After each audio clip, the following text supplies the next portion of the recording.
പങ്കാളിത്ത പെൻഷൻ പദ്ധതിക്ക് പകരമായി അശ്വയുടെ പെൻഷൻ പദ്ധതി നടപ്പാക്കുമ്പോൾ സർക്കാർ ജീവനക്കാരുടെ ശമ്പളത്തിൽ നിന്നും വിഹിതം ഈടാക്കുന്നത് ഒഴിവാക്കണമെന്ന് ജോയിന്റ് കൗൺസിൽ കട്ടപ്പന മേഖലാ സമ്മേളനം സർക്കാരിനോട് ആവശ്യപ്പെട്ടു. ജോയിന്റ് കൗൺസിൽ സംസ്ഥാന കമ്മിറ്റി അംഗം SKM ബഷീർ സമ്മേളനം ഉദ്ഘാടനം ചെയ്തു.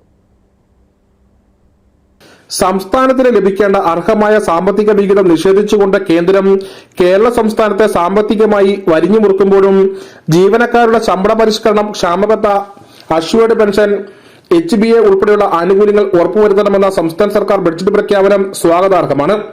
എന്നാൽ ശമ്പള പരിഷ്കരണം, ക്ഷാമബത്ത കുടിശ്ശിക എന്നിവയുടെ മുൻകാല പ്രാബല്യം ഉറപ്പുവരുത്തുന്നതിന് നടപടി സ്വീകരിക്കണമെന്ന് സമ്മേളനം ആവശ്യപ്പെട്ടു. കേന്ദ്ര സർക്കാർ നടപ്പിലാക്കുന്ന ലേബർ കോഡ് ഉൾപ്പെടെയുള്ള കരിനിയമങ്ങൾക്കെതിരെ സംയുക്ത ട്രേഡ് യൂണിയനുകളുടെ നേതൃത്വത്തിൽ നടത്തുന്ന ഫെബ്രുവരി 12 പണിമുടക്കിൽ മുഴുവൻ ജീവനക്കാരും പങ്കെടുത്ത് പണിമുടക്ക് വിജയിപ്പിക്കണമെന്ന് സമ്മേളനം ആഹ്വാനം ചെയ്തു.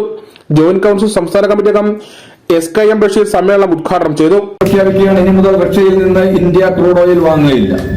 നമ്മുടെ പത്രത്തിലും മാധ്യമങ്ങളിലെല്ലാം കണ്ടതാണ്.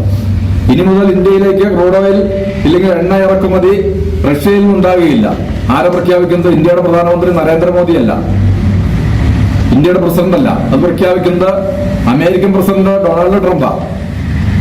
അത് പ്രഖ്യാപിച്ചെന്ന് മാത്രമല്ല, റഷ്യയുമായിട്ട് നമ്മൾ വ്യാപാര ബന്ധം ഉണ്ടാക്കി എണ്ണ ഇറക്കുമതി ചെയ്തു. മേഖലാ പ്രസിഡന്റ് മനോജ് ജോസഫ് അധ്യക്ഷനായിരുന്നു. സംസ്ഥാന കമ്മിറ്റി അംഗം KV സാജൻ സംഘടനാ റിപ്പോർട്ടും മേഖലാ സെക്രട്ടറി പ്രദീപ് രാജൻ പ്രവർത്തന റിപ്പോർട്ടും അവതരിപ്പിച്ചു.